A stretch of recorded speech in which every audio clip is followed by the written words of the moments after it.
Thank you, everyone, for tuning into this week's podcast. This week I have Reverend Kim Ernst, who began ministry in 1979. He served Faith Fellowship as a pastor now for 30 years. He's a graduate of Southern Illinois University and Rhema Bible Training College. In 1979, he was married to his wife, Jennifer, who has served alongside him every step while also serving educators and administrators in the public school systems. Pastor Kim Ernst was my pastor for the majority of my early years in life, so it was great to get back with him and talk about generations of Christianity in the modern world.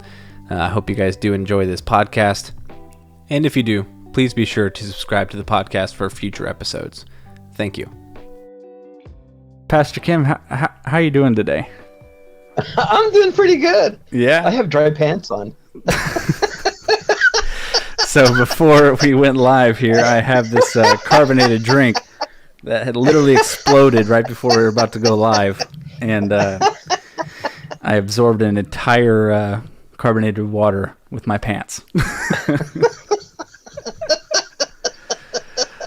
Oh, goodness. So, yeah. What's been going on over there in Illinois recently? Well, it's been fairly exciting. We have fun things happening at church. We've been working on that exterior of the church. We chopped down all those bushes in front of the building. Oh, yeah? All gone now? Yeah. And now they got flowers and stuff growing there, and painters are working on painting and stuff. And so was the plan all along to wait till I'm gone to then make everything look even better, or is it just like an awkward timing kind of thing? It's probably just an awkward timing kind of thing. Have you? I don't think you've been to the church since we re-blacktopped the. No, I have. It was last year or something like that. Yeah. Yeah, made a random appearance. Yeah. Excited to come by, hang out, say hey, what's up? Yeah. And go ahead. Yeah, so as we've mentioned before, the podcast is just designed to have clear conversations with a Christian perspective to things.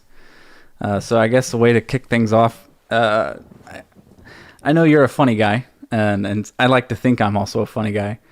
But sometimes people, maybe not everyone, but some people like to think that humor doesn't necessarily belong in the church necessarily. And so I guess the question for maybe some people would be like, where does humor fit in to Christianity? Well, I'd say it probably fits in more than one place, but you know me. Yeah. I had an experience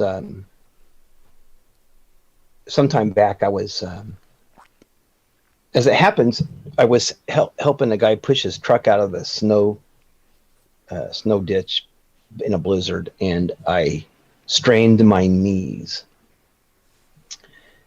And so I started wearing these knee braces that would kind of slip down and fall down and stuff. And and they were kind of uncomfortable to wear. And so I started wearing shorts so that I could easily reach down and pull up these knee braces and stuff. And so I was in a restaurant in Fairbury, and I walked past the table that the Baptist pastor was sitting at, and we were buddies, right? And so I'm like blowing my nose and stuff, and so I apologized as I greeted him.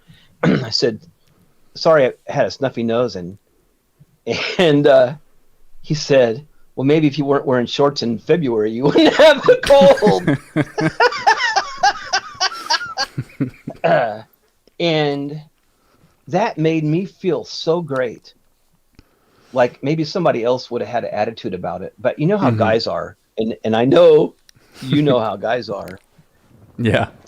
That you tease somebody, and it's a statement saying, "I don't think you're fragile." You know what I mean? Yeah. Because I heard this cool study about, I guess, that kind of banter, at least mostly for men, and it's actually a way that we test. We do this subconsciously, but we're testing to see if the other person is socialized. You make a small joke towards them, and if they take it well, they aren't crying and running away. That you can trust them to a certain degree, that they're socialized enough to work with necessarily. And so I've found that very interesting, at least when I learned that a couple weeks ago. So I walked, after I sit down and started to eat, I walked back over to his table and I said, "Man, thanks for teasing me. Thanks for just picking on me a little bit."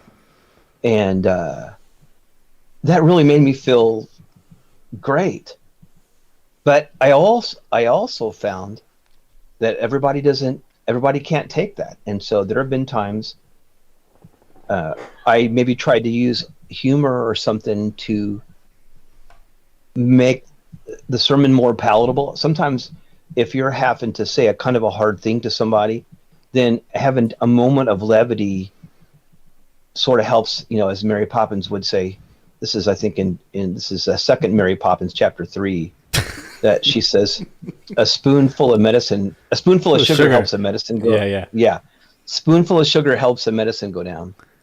And you noticed I had a little, Bible humor there by chapter and verse on Mary Poppins. Yeah. I believe they added that to the Amplified version of the Bible, if I'm not mistaken. There you go. Yeah. That's the Amplified version. And but I have been burned by it. There have been times that I said things that I thought were funny, and that was not taken that way. Mm-hmm.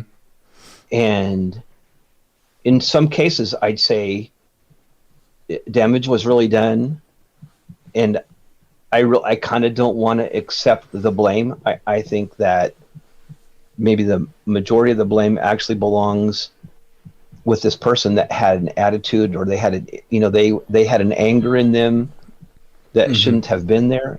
And if it hadn't have been for that anger, but in all honesty, had I not made that joke, then chances are that things might have worked out differently. And so it has happened before that I sort of told myself, okay, no more jokes. Just walk in, say your piece, and walk out, and don't try to be a clown. Don't try to be humorous. Wait, you're saying the Pastor Kim had a time period where he was going to say, do no jokes?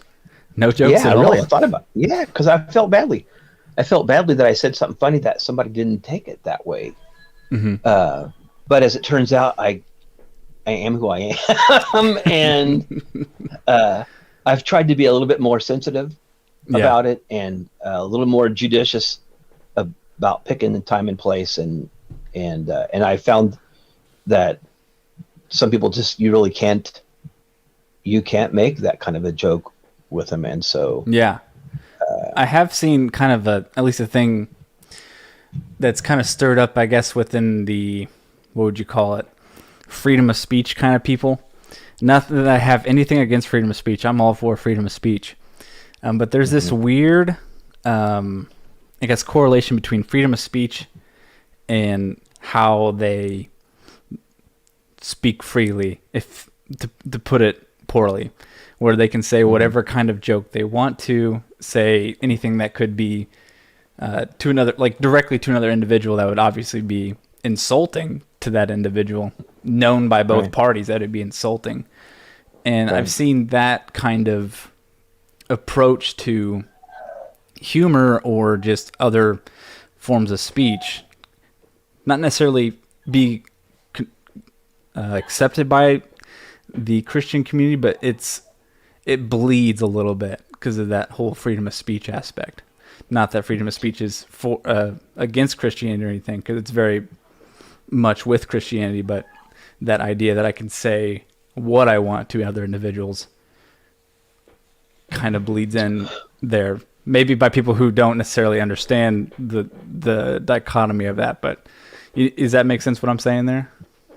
Yeah, I think what you're drawing attention to is probably actually two different issues. The freedom of speech issue, I think, is genuine. I think, thank God for America. I think, the founding of the nation was largely about freedom of expression, freedom to worship.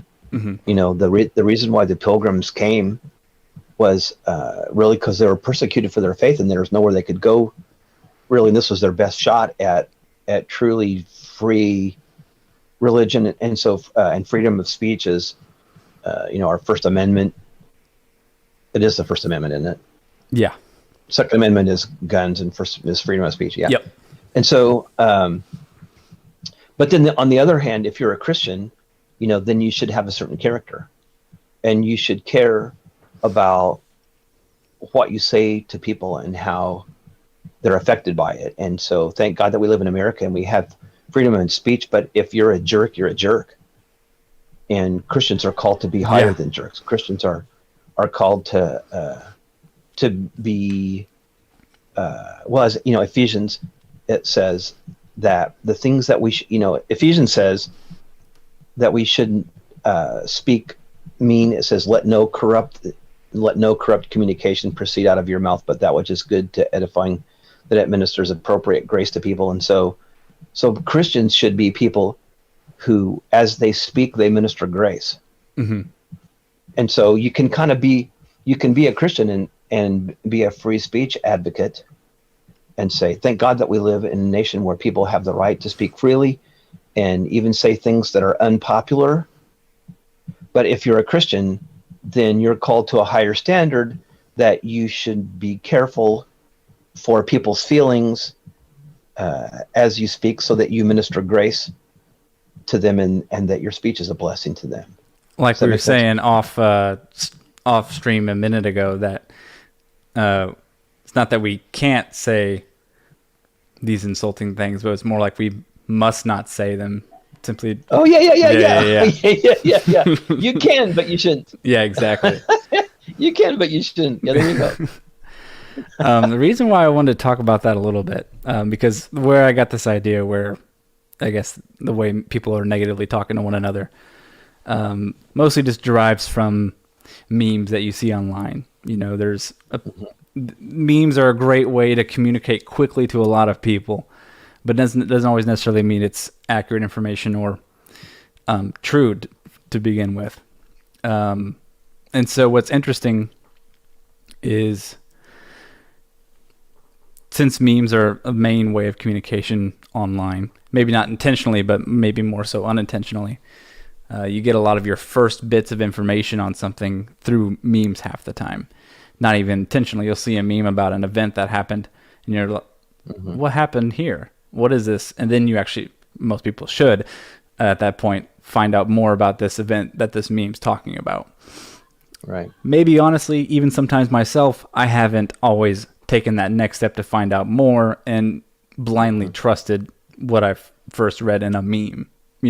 It's not necessarily, I'm not trying to insult anyone who does that or doesn't take the next step, but it's... Oh, sure, go ahead. Just insult them. Don't take their feelings into consideration. Yeah. In Jesus' name. Insult them in Jesus. Yeah. But what's interesting about that is there's this, I guess, you can form a reality about a group of people or a topic or an event that happens quickly by memes or just other bits of information that you see on the internet coming by. And I believe that there's obviously false, but there's a perception of Christianity that most people have of Christianity that's not entirely true, basically based on the spreading of just information that's not always necessarily true. Not necessarily always maliciously, half the time, most of the time, probably for humor's sake. But even humor can not necessarily always be true, because it's the point of humor is for a joke. But you base your reality on what you intake. And so if your idea of Christianity is based on a whole bunch of jokes that you've seen about Christianity, maybe some positive, maybe some negative about Christianity, you may not necessarily have a full idea of what Christianity is. Yeah, I think you're obviously right. The people who are forming opinions about things based on memes, should know better. I mean, I feel like we all do it to a degree, not necessarily intentionally.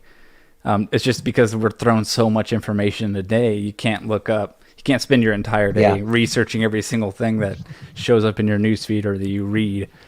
Right. And so I don't think we intentionally do that.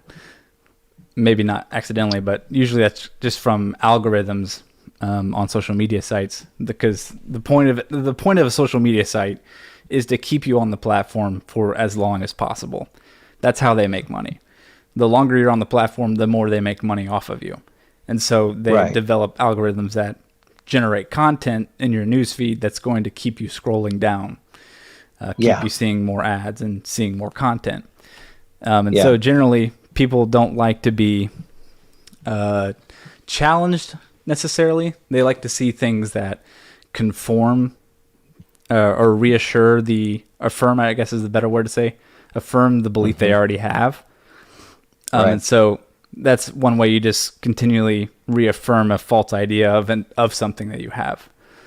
Right. And I think that at least Christians in general at least need to be at least aware of that. Because if you're aware of that, that's what's happening when you're on these platforms, you're at least less likely to fall or stumble based on this information that may not necessarily be true or is purposely targeting a negative aspect of Christianity or of another group of things.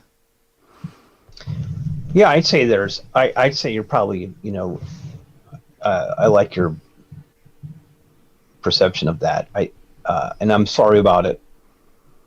I try to avoid that. If you like 90% of the things that you see me post on Facebook are jokes or cartoons. Good ones, I'll say. Good jokes. Very punny. Oh, thanks. Yeah. You are a fan of the puns. Yeah. Well, some of my friends sucked me into that, but there are a lot of people who are. It looks to me like they're starting to develop their identity. I didn't say that very well. They have a sense of themselves that's affected by the likes and shares of their Facebook memes or things that they commented. Like, I think it's fair to say identity, because that's maybe self-worth is better, but I can definitely see that as part of identity. Yeah, somehow their value is affected by that. This has been a long time ago, but one of my friends who hadn't been on Facebook very long typed a picture of the grandchild or something, and then nobody liked it. Like nobody commented on it and said, "Oh, such a cutie," or some of those things.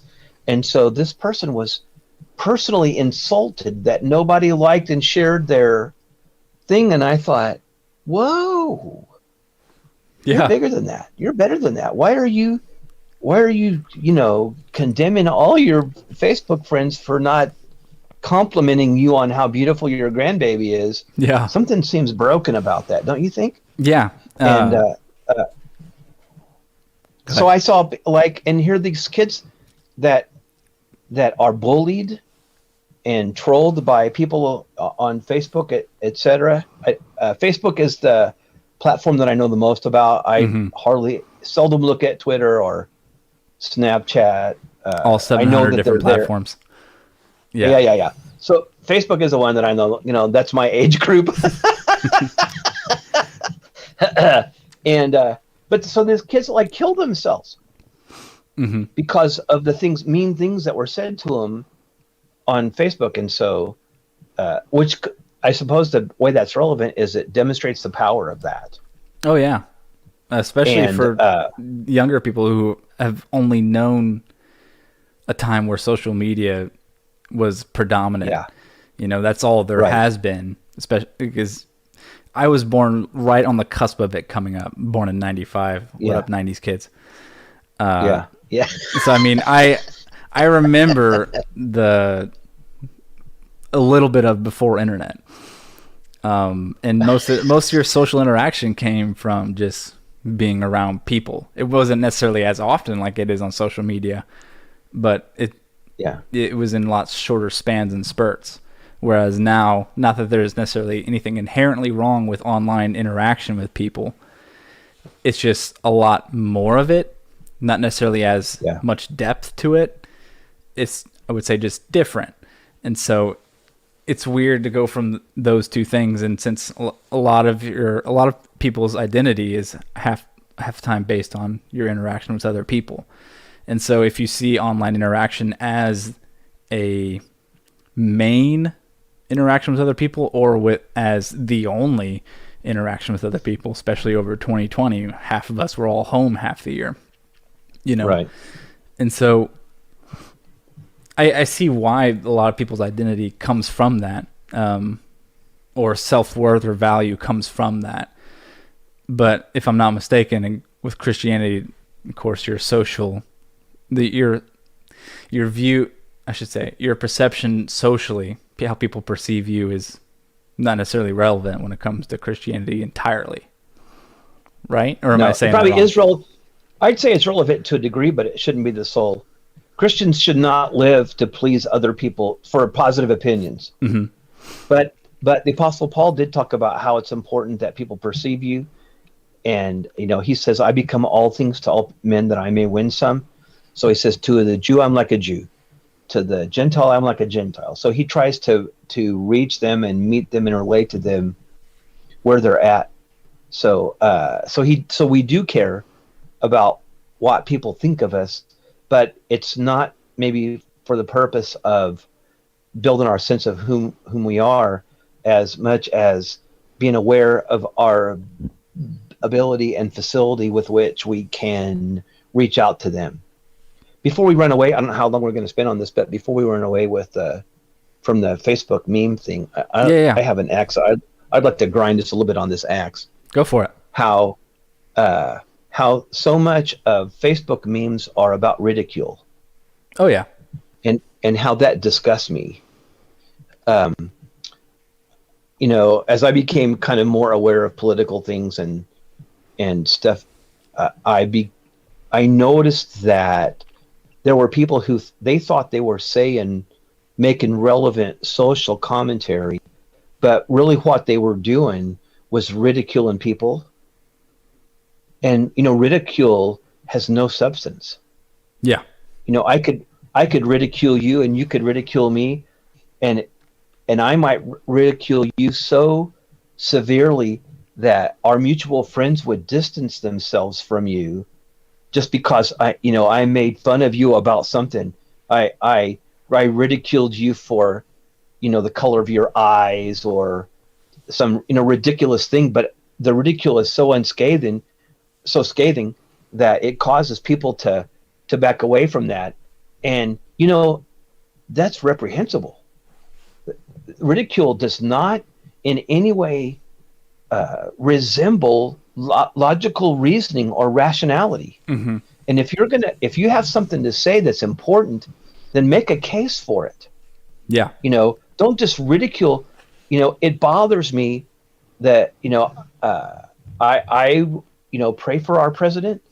I did not vote for our president, but it angers me that people mock him and ridicule him because that's so not.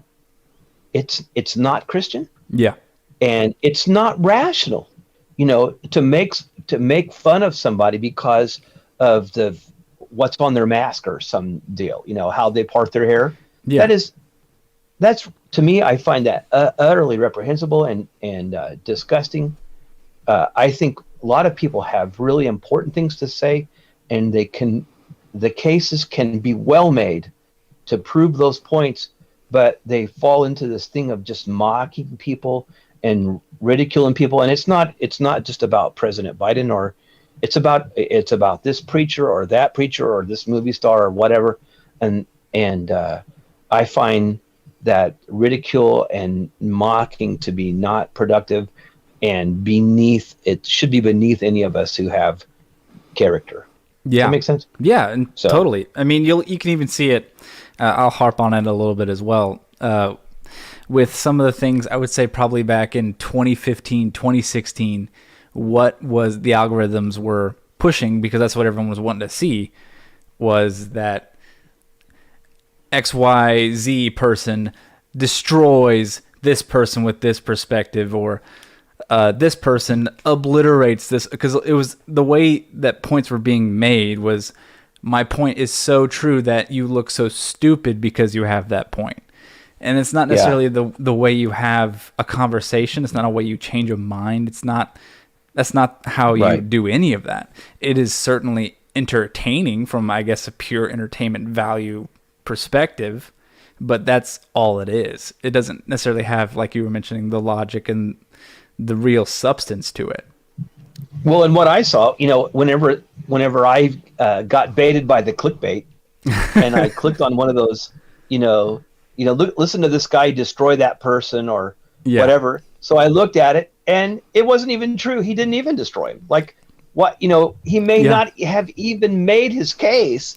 It was like, so then it's false advertising to boot. Yeah. So.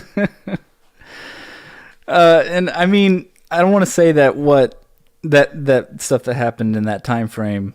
I won't beat around the bush. Where Ben Shapiro, quote unquote, I mean, you can put any person's name, destroys libtard college student. That was the title you saw all the time going around. But that type of content has been very old.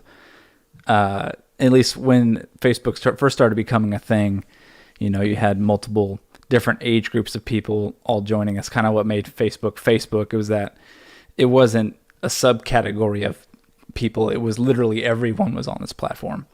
And so there were competing things for algorithms. So I guess the common meme that's thrown around all the time is that these kids nowadays can't even start a lawnmower. Back in my day, so-and-so, da da da da. It's just a cut at some other people. Or, you have the other way around too, where it's like, you're telling me to get off XYZ, and now you're asking me to help you with a computer to get you on Facebook. Why are you so dumb? Boohoo boomers. That whole conflict back and forth when it comes to, I guess, generational things.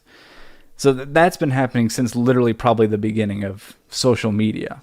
It's just I don't want to say competing for the home feed, but I guess you may understand what I'm trying to say there.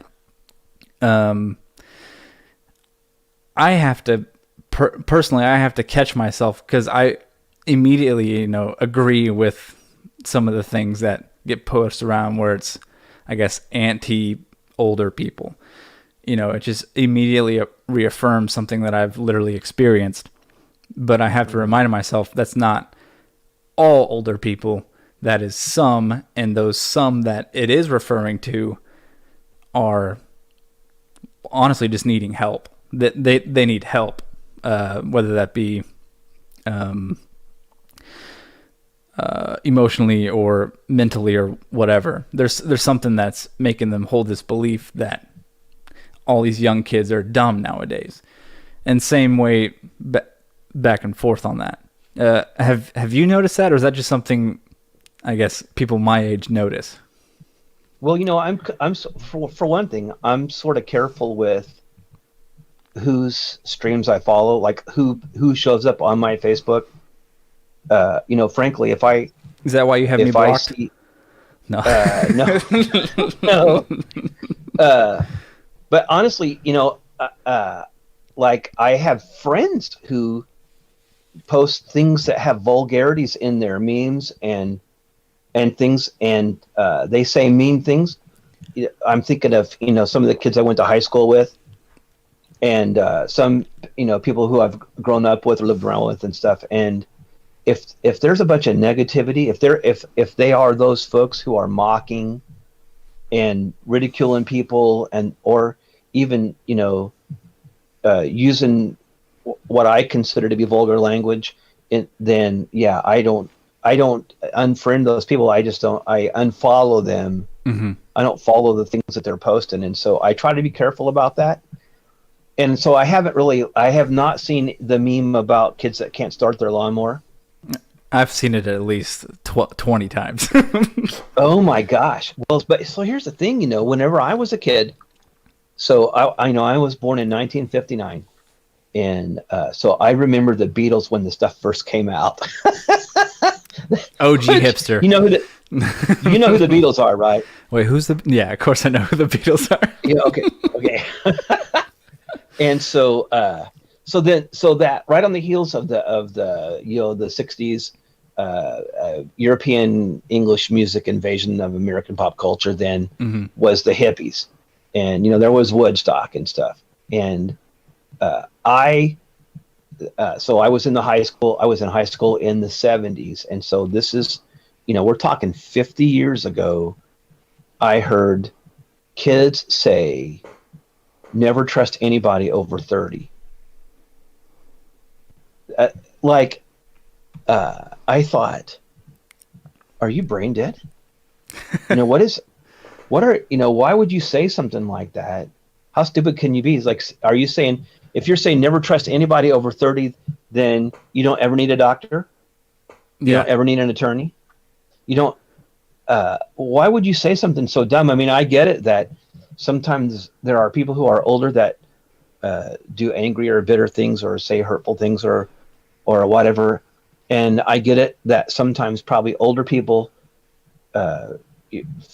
have, for whatever reason, maybe they feel insulted or maybe they're resentful that they can't do things that they used to do. And so they're envious of young kids that can still, slam a basketball or, hit a ball over the fence or something. Maybe I can see why maybe individuals would be,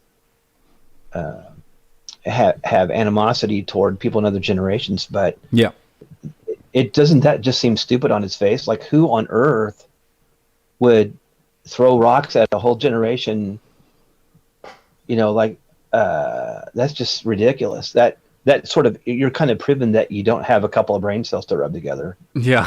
Whenever you say ridiculous, mean things, and I would say that probably there are cases whenever I'm moving my laptop here so I can cross my legs, but I probably do see things in some cultures that I think maybe they don't value things that they should.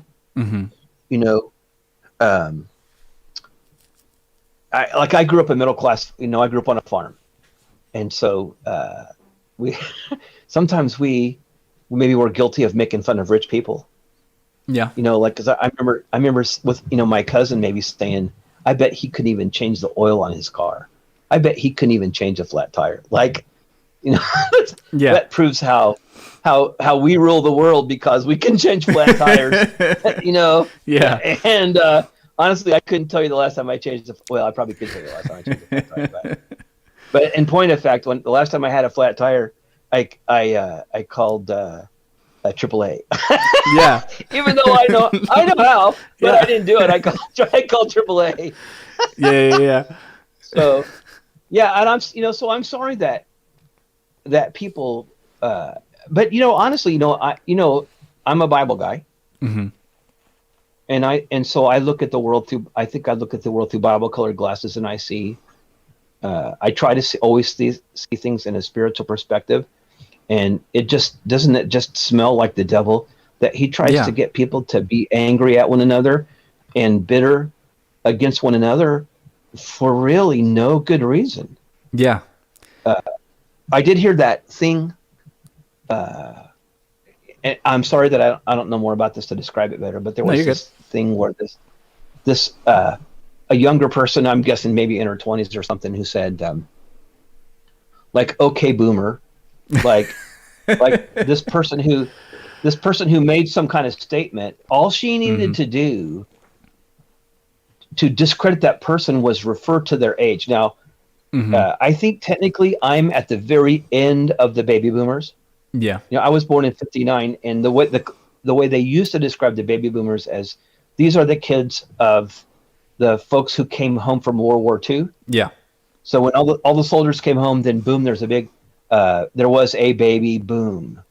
And so I was born in 59. So I think they would consider me at the very tail end of that thing. So a little bit, maybe I'm personally insulted that somebody would think that you can discredit something that I say just by virtue of the fact that I'm older than you. Doesn't that seem terribly shallow? It is. I mean, it is shallow. I can tell you that it came from, I guess, maybe just the past several years of what seems like, because you see it all the time in news articles where they're like, millennials are all doing this because they're blah, blah, blah, or millennials are all doing this. Now it's Zoomers, the Gen Z, are all doing this because they're blah, blah, blah. And that could just be algorithms seeing that at a face value. This article has a lot of interaction from other people this age. So let's feed them that because it'll keep on the platform for a little bit longer. Oh, that's a good point. And so it might not even be a valued opinion. That might even not be a pervasive opinion, but somebody writing an algorithm says, hey, this keeps people on the page. Yeah. Keep throwing them this stuff. Oh, yeah. And it could be going both ways. Like maybe, I hate to say older people, but I'm falling on a... ageism. They call that ageism. Yeah, ageism. I'm lacking a term off the top of my head, but like it could be the same way for them, that it's an algorithm that's noticing that this post is getting lots of interactions from people of a similar demographic, whether that's either age, location, or whatever. And it keeps feeding them that. And so maybe that's why I keep seeing all these memes of like millennials nowadays can't even start a lawnmower. I keep saying that just because I've seen that so many times now that it's practically a meme at this point. And so, and then the okay boomer is basically a retaliation of that. Not saying that one side is right or just in it, but I'm just describing how that's come about, essentially. I tell you, I'm very sorry that that people fall for that. And it's really not even just. I'm sure that's just one manifestation of the same thing of it's my tribe against your tribe. Yeah. I heard, this has been a long time ago, but I was friends with a kid who was a teenager at church, and I thought, this kid is really kind of well-spoken, and he seems to be sort of smart. And you talking about me right now? No, this kid is older than you. Older than you by a bit. And although, just since you got me off the subject, I'm sorry. I was trying to think how I could bring that picture of you lying on the ground in front of the church holding that wrench for Matt while you're putting that basketball go together. I love that so much. Look, that's just efficiency, all right? I'm maximizing comfort and the work being done. Utility. Okay, utility and comfortability. Yeah. Laying there on the cardboard, holding the wrench in the right spot, so the nut stayed in the right spot, while someone else turned the nut or turned the bolt. That's just that's optimal. I don't know. I don't see anything wrong with that. Yeah. So anyway. Back to our thing. So this kid said, I could never trust anybody with a mullet. Now, I don't think that I never had a mullet. I don't know that I had ever aspired to have a mullet. It wasn't a personal insult to me. Yeah. But there again, I thought, this kid is too sharp, too aware to be so shallow. So there's something that has poisoned him a little bit. Does that make sense? Yeah. That has made a bitterness in him. Because I know I have known people with mullets who were really a blessing. Mm-hmm. They had skills, or they had knowledge or talent, and just because that hairstyle had become out of fashion, I remember I heard one of the first times that the whole ridicule thing came on my radar. I was watching a late night comedy, the late night TV show. I don't think it was. Could have been Letterman, or could have even been Johnny Carson. Yeah. And so this comedian was just making fun of Ronald Reagan's hair. Mm-hmm. And he was doing a pretty good job, so that the ridicule was fairly scathing, and people were really obviously reacting to it. and his intention wasn't friendly. His intention was not merely to make somebody laugh. He really wanted to somehow wound Ronald Reagan, whether you like Ronald Reagan or not. Whether you would want to wound somebody and somehow damage their ability to reach people by ridiculing them. That was, that was back in the 80s, and it wasn't born there. From what I understand, if you read political columns and cartoons and stuff from the early 1800s, they're really horrible. And was that what Andrew Jackson, whether you like Andrew Jackson or not, he was one of our presidents. I don't know. I know you know that. So I'm sorry. I don't mean to talk to you like, no, I didn't take that at all. I know that you can start your lawnmower. That the political set, the comedy, or they weren't comedy writers, the political writers, they made such horrible ridicule of his wife that I haven't seen anything today that would even match that. So this is not new. The whole thing about ridiculing people and and dividing people and trying to damage people by saying stuff that has no real meat, no real grounding is it just kind of smells like the devil trying to hurt people and divide people and prevent folks from getting along. Yeah, I mean, I certainly wouldn't consider this a new thing by any means. But it also doesn't seem like, at least from what I've observed, that Christians in general, at least this online public persona of Christians that is seen all the time, is necessarily working towards making that better, since we have all these new tools and abilities and things. And you think it's a Christian thing, and it's not just a cultural thing, it's a Christian thing, you think? I think it's both. I mean, it's certainly a cultural thing. I'm not going to deny that by any means.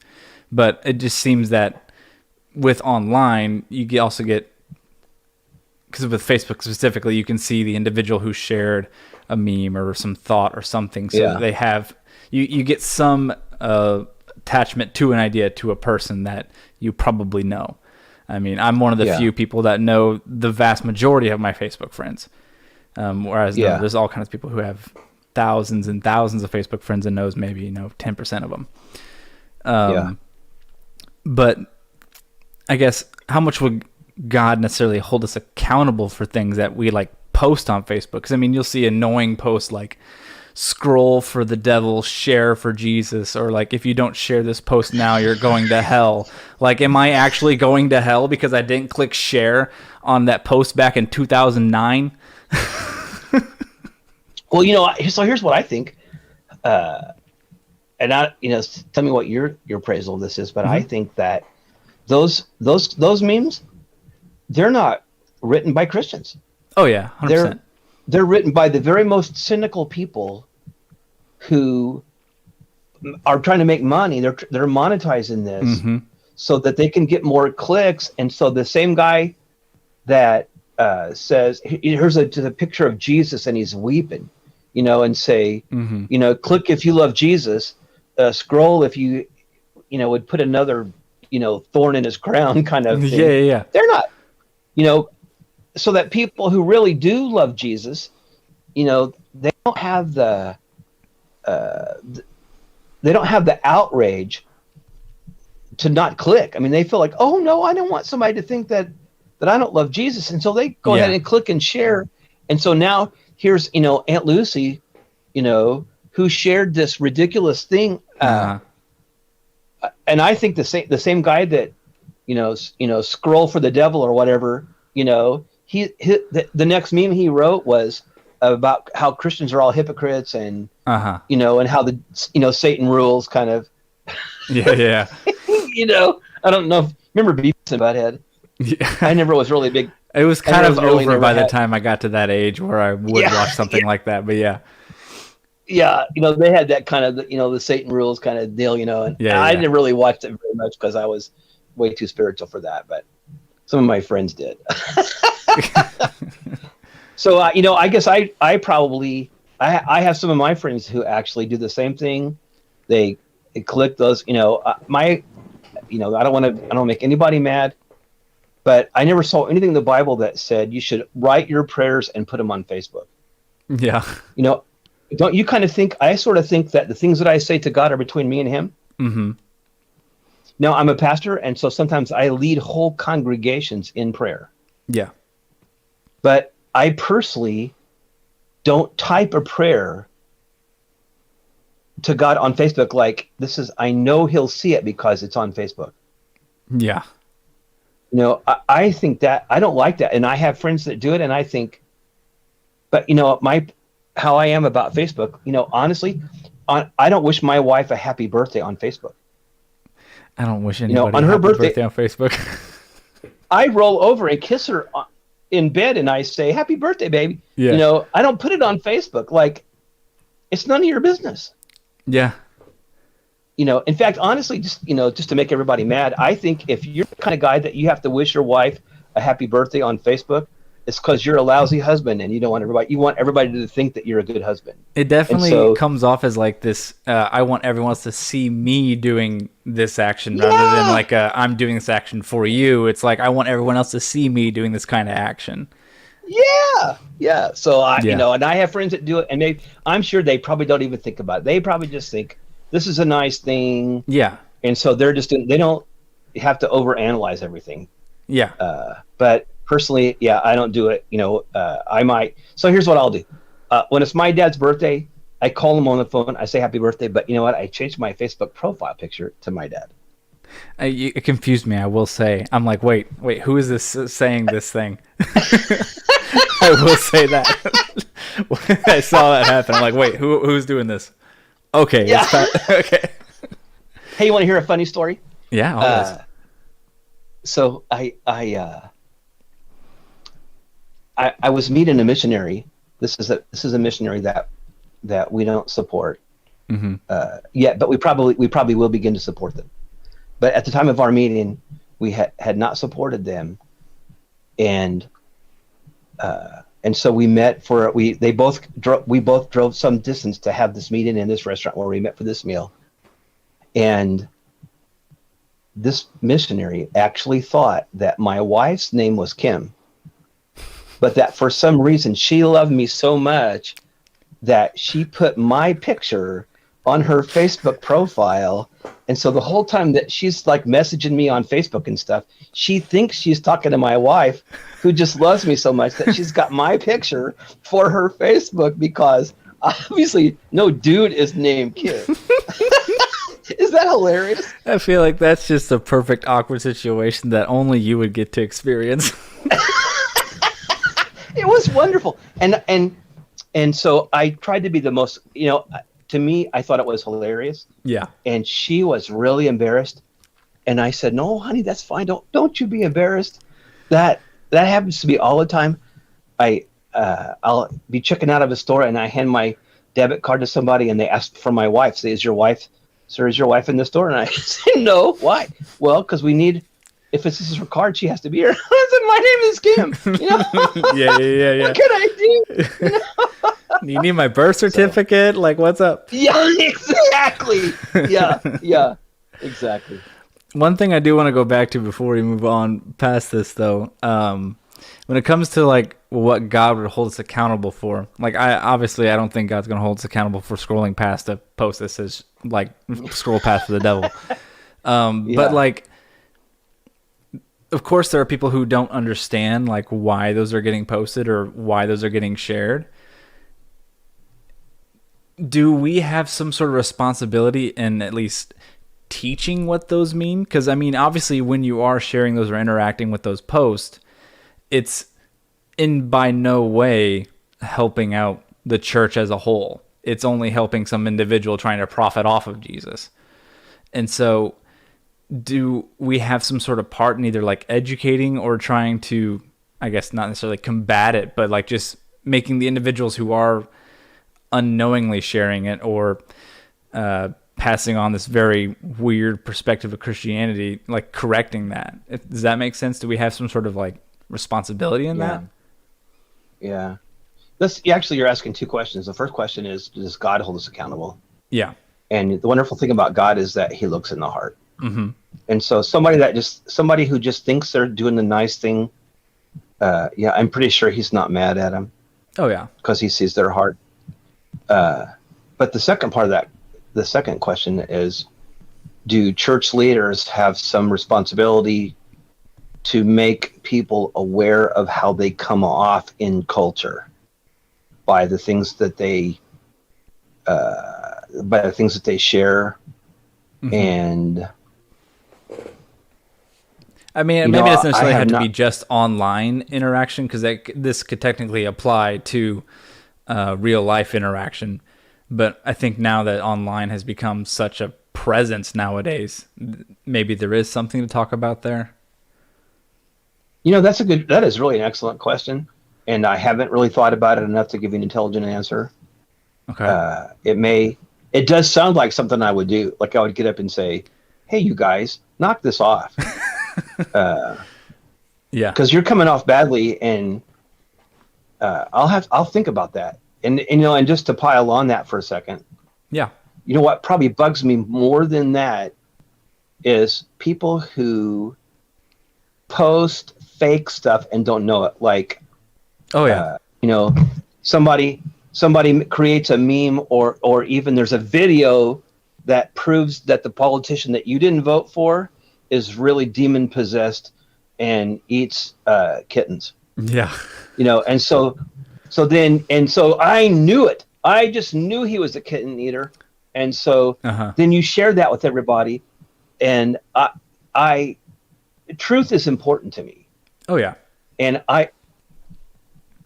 it has, bothered me that people that I know have character have not taken the time to discover the veracity of what they're posting. And so there's what I don't know if you want to call it fake news, but people are sharing lies.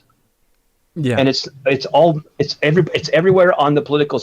It's the liberals, it's the conservatives, it's the Christians, it's the atheists. They are all guilty sometimes of sharing lies, and I think there's some probably accountability for that, and I haven't yelled at anybody for it yet. But and on the heels of that, we were talking about before we went live with the stream about how having precise language can really facilitate things, and you referred to that.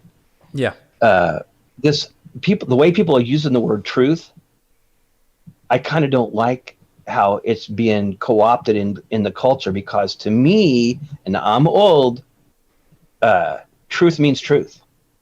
Are you referring to like the my truth kind of thing? Exactly. Yeah. I don't want people to say, this is my truth.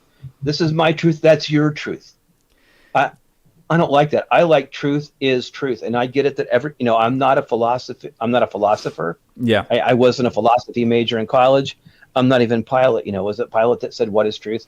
It might have been Pilate, but it was somebody. It's one of them, yeah. Jesus. Yeah. But so I'm not sure that I'm even qualified always to point out this is truth and that's not truth. But to me, the truth is precious. Yeah. To me, the Bible is truth. And so I don't like it that somebody says, well, that's your truth, but this is my truth. No. That's not how I see it. I see truth as a truth. And if we don't agree on the truth, then maybe one of us is deceived or one of us is misinformed. But I want to stand up that truth is truth. And I sort of don't like how people have taken that. I don't really know if you want to wade into the whole thing about gender identity and all that kind of stuff. You probably don't, but the thing, it's a very postmodern approach to things, where there's the postmodern approach to things. There's an infinite amount of ways to interpret X, Y, and Z. And so that means there is no real interpretation of X, Y, Z because there's an infinite amount of them. And so everybody's viewpoint is fine. Correct. Like everybody's viewpoint is equally valid. Yeah, that's what that would come from. And so I think that's what this whole truth, at least the way that it's being defined right now, truth, is where it kind of stems from. I don't even like saying that this is my truth, or like when someone says that's your truth, I'm like, well, I can't even say that's my truth because I haven't even lived that exactly to the T. I know it's the truth because it has redeemed me and I've seen it work in my own life. It's not necessarily like, because I've done the opposite of that sometimes. And so I've seen how it's not true. At least what I thought would be true is not true. And then, so I can't even claim it as my truth. You know, and honestly, sometimes when the way you use the word reality, I'm not quite sure I'm tracking with you on it exactly. You know what I'm saying? Because the way I understand the word reality, I would say that reality is real, and it's kind of like truth. This is reality, and so I've heard you kind of like, I heard you say something like, I constructed this reality for myself, or something like that. And I wasn't exactly sure what you're saying. Yeah, so probably the better way to say that, and I've been working on for the past, I guess, months or so, how to actually say this, because it's something that's been on my heart for so long. It's like, we have these ideas or perceptions that are built, how we see the world, a worldview, say. And so we're building these worldviews based on information that we're receiving. We're receiving information 1,000 times more than we have in the past, just because technology is growing at that word where it goes like that on a graph rate. And so like we're creating like geometrically. Geometrically. And so, or exponentially is another way of saying it. Yeah. And I'm trying to think of exponentially. Yes. Thank you. I've been trying to think of a way to say like that we're building, cause like with these worldviews that we're building in our mind, I don't want to say it is our reality, but like, how do I say like, this is the idea of how the world works? Cause I'm seeing on Facebook that millions of people are dying every day. And I go outside my house and there hasn't been something that happened in months or years that's tragic, quote unquote. And so like I'm taking on the weight of, I guess, the pain of the world, and I'm imagining that that's happening around me all the time. And so that's what I'm trying to like. It's an idea that I've been chewing on for quite some time, and I haven't been able to fully flush it out. So I don't want to get too far into it and say something wrong, but that's where I'm kind of at with it. Yeah.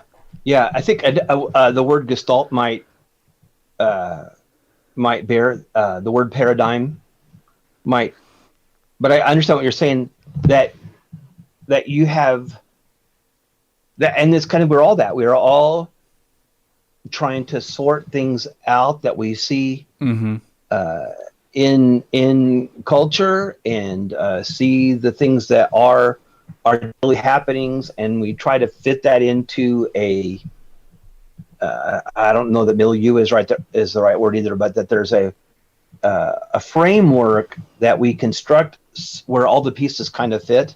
Yeah. And then that if a framework is not the best way to say it either, but sometimes if you're afraid, if the framework that you're using to construct all those pieces is not really built right, then pieces won't fit into it. And sometimes you take a piece and you actually twist it to make it fit, and then you walk away with a not accurate understanding of how things happened. Yeah. I think I understand what you're trying to say, and I'm not sure that I can say it any better. Sorry. Yeah. And I make that point to say like that. That's why it's, like we said earlier, it's a must to, I guess, read the Bible. Because this framework that we're intaking information in and viewing the world with goes through however we're currently seeing the world and seeing life around us, even though there's so many conflicts, or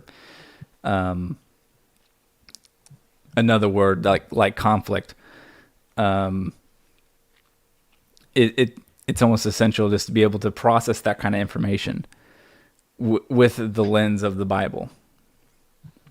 Yeah. Well, and the Bible is the Bible. But we have to live we have to live the truths of the Bible within a culture, within a society. Yeah. And some of the things of our society and our culture, we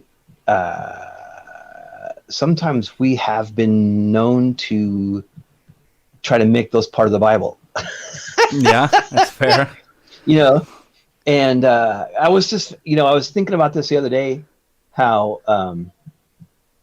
even, we try to have a spirit-filled, spirit-led church, but there's a bunch of stuff that we do at church that the Bible doesn't say do that. It's our habit. Yeah. And some of it just comes from our culture, we like, so like we start a church service, we sing a song, we have a prayer. Mm-hmm. Well, there's nowhere in the Bible. I mean, the Bible talks about singing and the Bible talks about praying, but there's nowhere in the Bible that says, no, you want to always have a prayer within the first 7 minutes of your church service. Yeah. But we do it and people feel comfortable with it. And that's maybe part of our thing too, that we want people to feel at ease. Mm-hmm. Like, when we have church, everybody wears shoes and socks. Yeah. Well, that's not exactly true. We do have people who don't wear shoes and socks. But we have a spirit. We have the Word of God. We have the Bible, and we have a spiritual experience mm-hmm. in the context of culture. Yeah. And society. And so churches have been guilty of. I remember. This dates me too, but there was a knockdown, drag out when I was a teenager, or almost a teenager, in our youth group of our church, about whether kids could wear blue jeans to church. Because it was some of the older people, this kind of brings up your whole discussion thing. Some of the older people thought that it was disrespectful and somehow not spiritual to wear blue jeans to church. Mm-hmm. And so some of the kids were like, what are you talking about? Where does that come from, the Bible? Where does that? Yeah. And so we have to sort of be, I think we need to be cautious that church is not just a culture. In fact, there have been, I think, people who wanted to go to heaven.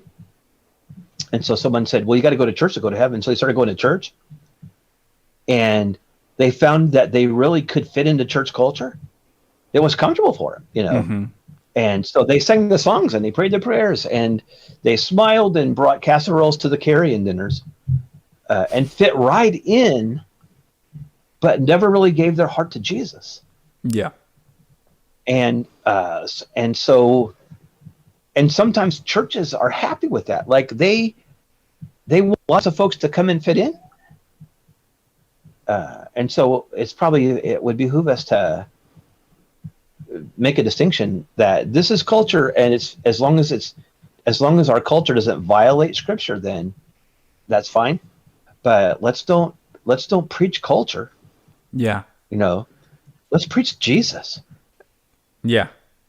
I would say that's definitely an education side, or educational side of Christianity, like just to understand it more.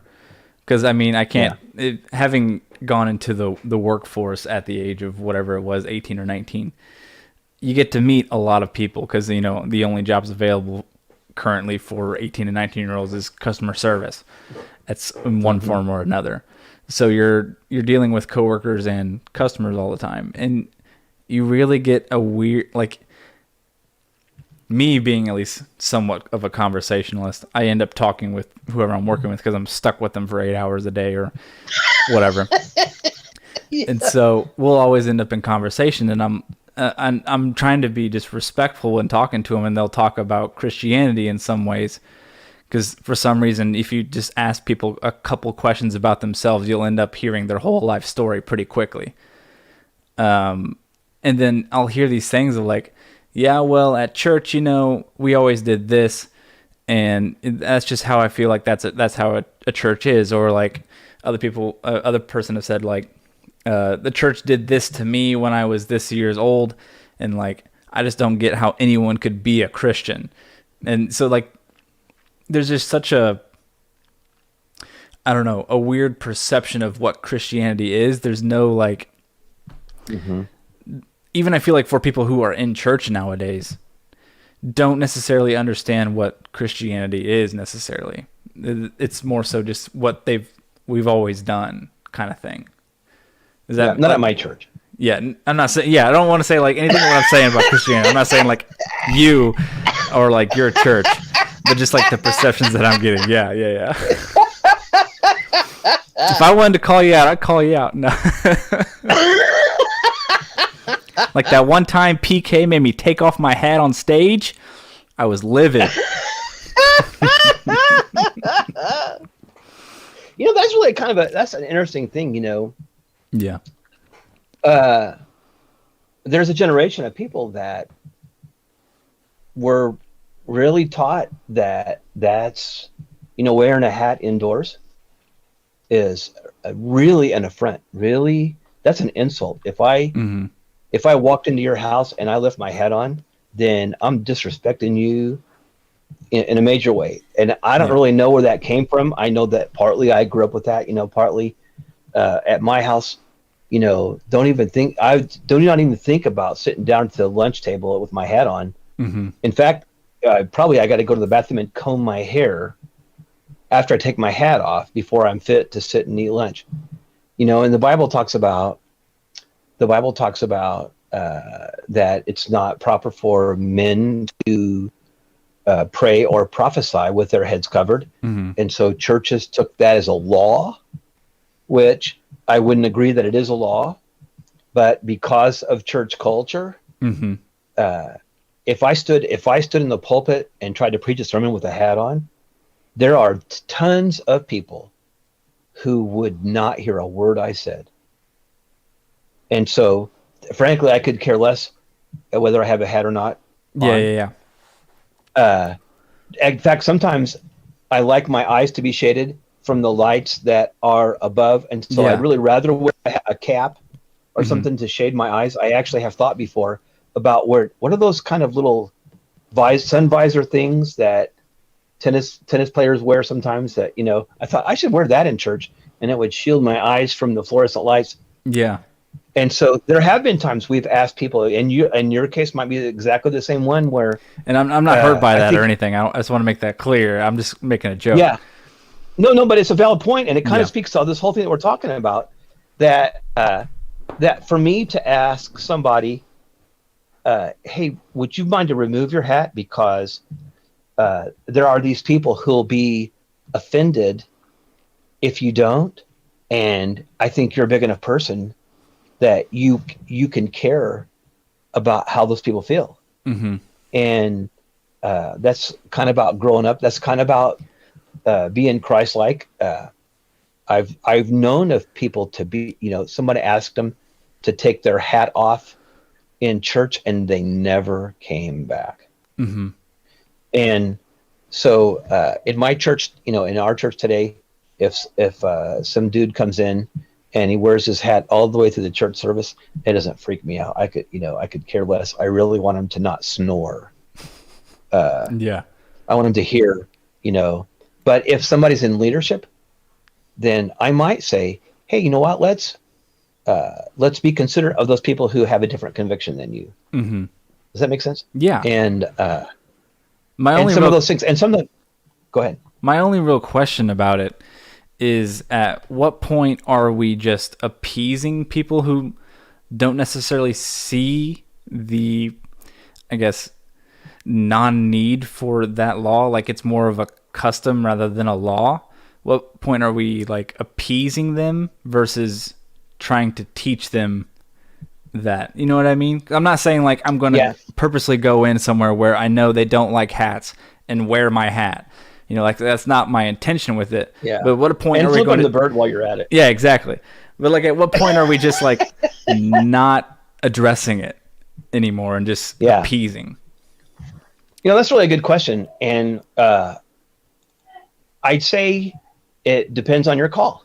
Are you called to be a pastor and to be in leadership, and you're at a place where you are able to speak into those people's lives and say, and talk to them, really from the heart of God and say, hey, look, if you're the kind of person that you're all wigged out, or somebody had a hat on or didn't have a hat on or whatever, then you need to step up in the Holy Spirit and find out the things that God cares about and how, you know what I mean? Yeah. So probably I'm not going to go to somebody else's church and sit in the corner and then all of a sudden jump up and read them the riot act for how stupid they are for the way, Yeah. there are churches that the men sit on one side and the women sit on the other side. Uh-huh. And we don't practice that at my church, and I think that there's probably mistaken values that support that and sponsor that. Mm-hmm. But I'm not called to be that person to speak that into their life, and so I'm probably not appeasing them. Yeah. I'm probably, there's a verse in the Bible that says that we should live at peace with all men so much as it depends on us. So the things that I say and I do are things that promote peace and not divisiveness. I'm not going to maybe try and challenge people for things that I think they don't, they understand incorrectly. Mm-hmm. Or values that they have that are misplaced. Yeah. I guess where this comes from, at least the question about it, me growing up, for some reason, I don't know why this was the biggest thing that everyone around me seemed to have with Christianity. Their biggest problem was like, if I'm a Christian, I can't have a beer, And so, like, I know it's a very, like, controversial thing, like alcohol in general in the church. And I'm not necessarily trying to press you for a hard answer, but it's not like if you take a sip of beer, you're going to hell. Am I correct on saying that? Yeah, no, right. You're right. Yeah. I'm a Bible guy. And so, like, it angered me that was the main viewpoint that people had, that if I'm going to church, that means I'm going to get kicked out if they see that I had a Bud Light the other day.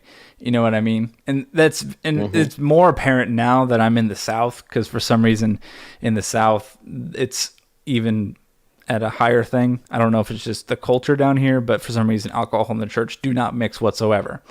And I'm not trying to say that you're a Christian, go ahead, get drunk Saturday, let's have fun. I'm not saying that either, but like, it's weird to me that it seems that we've appeased, down here I should say at least, it seems appeased so much that it's become what everyone knows as the law of it. Like, you do not take a sip of alcohol. Of course, if you have problems with alcohol, like, don't take a sip. You're just entering into temptation, like, willingly. But like, if that's not your downfall or like your temptation, like, it's complex, but like, it's not like the alcohol is the bad thing. That's not necessarily what is the bad thing. It's your interaction and behavior with the alcohol that is what creates makes it a sin. Yeah. Is that a way to say it right, or am I like? Yeah, no, I think I think I'm going to start praying for you. Like, I haven't been already, but I probably need more, to be honest. No, like I said, I'm a Bible guy, and I know that I have never preached that it's a sin to drink a beer or drink a glass of wine, because the Bible just flat out, the Bible doesn't say it. And I know that there are Christians who try to make the case for that, and frankly, up till now, I have found their arguments to be shallow and hollow, and sometimes absolutely disingenuous. Yeah. And but there's that culture. I mean, in America, Christians were drank wine and beer all the way through the 1800s into the early part of the 20th century. And then, Henry Ford had such a problem with alcoholism in his factories that it was costing him a fortune. And some groups that started mostly in the Methodist Church from England and in America started a temperance movement that started making that message that alcohol is evil and alcohol is a sin. Mm-hmm. and it got so much traction in America that, come on, we amended our Constitution. You know how hard that is? Yeah. I don't know if we'll ever see another constitutional amendment. I just sort of can't imagine them actually pulling it off. Yeah, but nowadays. they actually amended our Constitution to make alcohol illegal, and a bunch of churches were behind that, and it's really ingrained into the culture. Mm-hmm. And I'm sorry that people made a law out of something that really needs to be a matter of personal conviction. Yeah. But the Bible says that drunkenness is wrong. You shouldn't be drunk.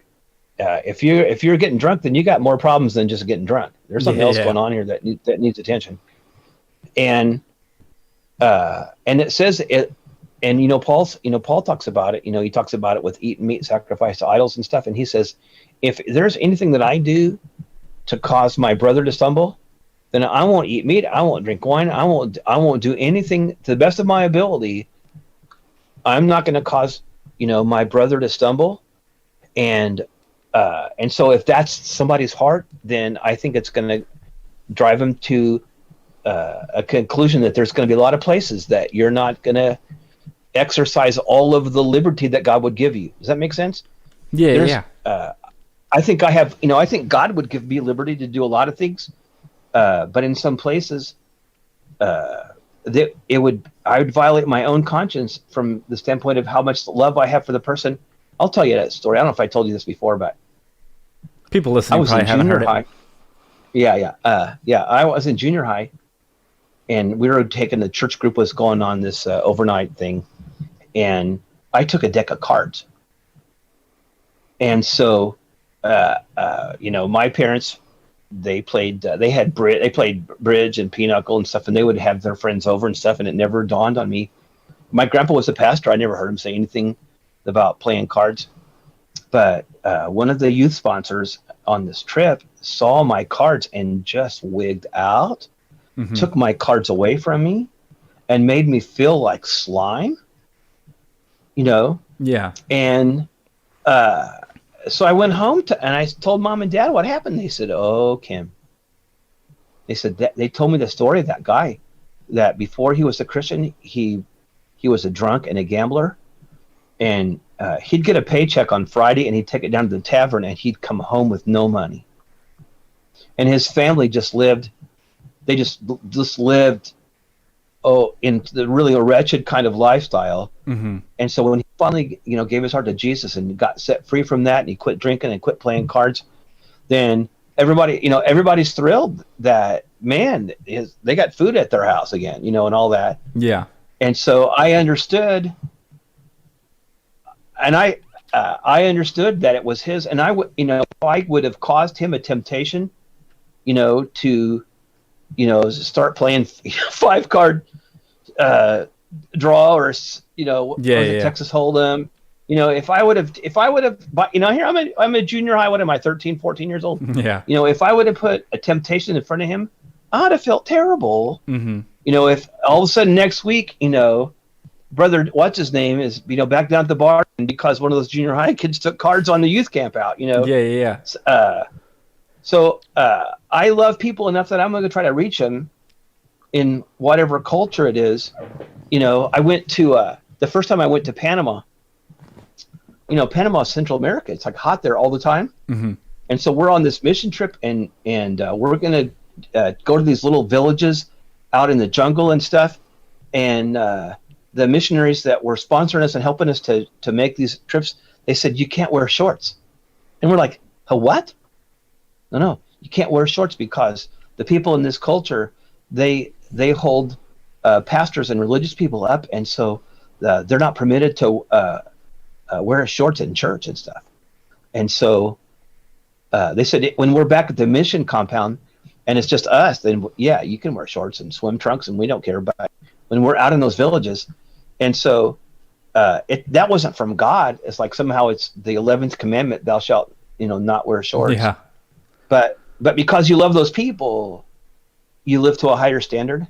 Yeah. And so I could sort of imagine in the place where you are, maybe you want to have a beer, but if you want to have a position, if you want to be able to speak in the lives of those people who believe things that maybe even aren't true, then you just, step up and live, to a higher standard. And probably beer is just, an example. Yeah. In some places it would be television. In some places television is a sin. And if they find out that you got a TV, there are people whom we know, who their TV antenna is in their attic because they can't have a tower outside their house, or their people at church will know they have TV at their house. And you know what I'm talking about. Yeah. And so, I guess so. Like relating it back to the story back to what I was saying, and we can close on this as well. When it comes to, I get the point that like you follow what they see as a custom, because you love them, and it's not because like you're trying to be rebellious in that regard. But like for the instance, and I don't mean anything negative about the guy you mentioned in your story. Of course, like that temptation for him and causing him to, like, the possibility of causing him a temptation is not what you would want at all. But at what point especially him being in, I'm assuming it was like some sort of leadership, maybe not the main leadership, but like in some sort of leadership position there. Yeah. Does he need to learn, or how do we teach other people in similar positions that like they need to learn that this is your conviction and it's not necessarily this other person's conviction? Like, I'm just trying to play euchre, man. You know what I mean? Yeah, I think you're right. And I think, and so, that burden falls on church leadership, that they teach people the whole Bible that talks about those very exact same things. Maybe a more poignant, maybe it's not more poignant. But, I had to talk about COVID vaccines. I have friends that think, that to receive a COVID vaccine is a live injection of satanic spit. That you know what I'm talking about? I know what you're talking about. Yeah.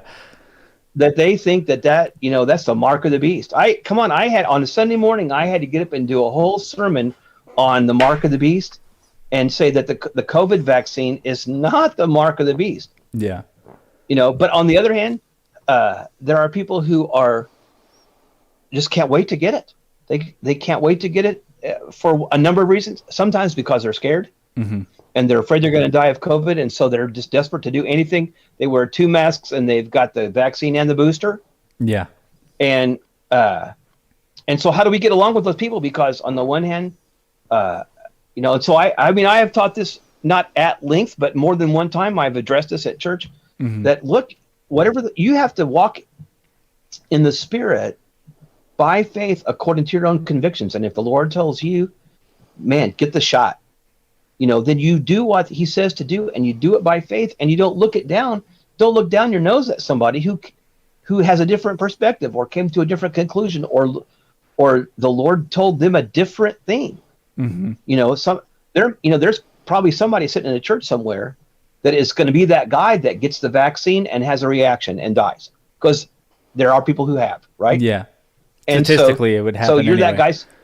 Yeah. Yeah.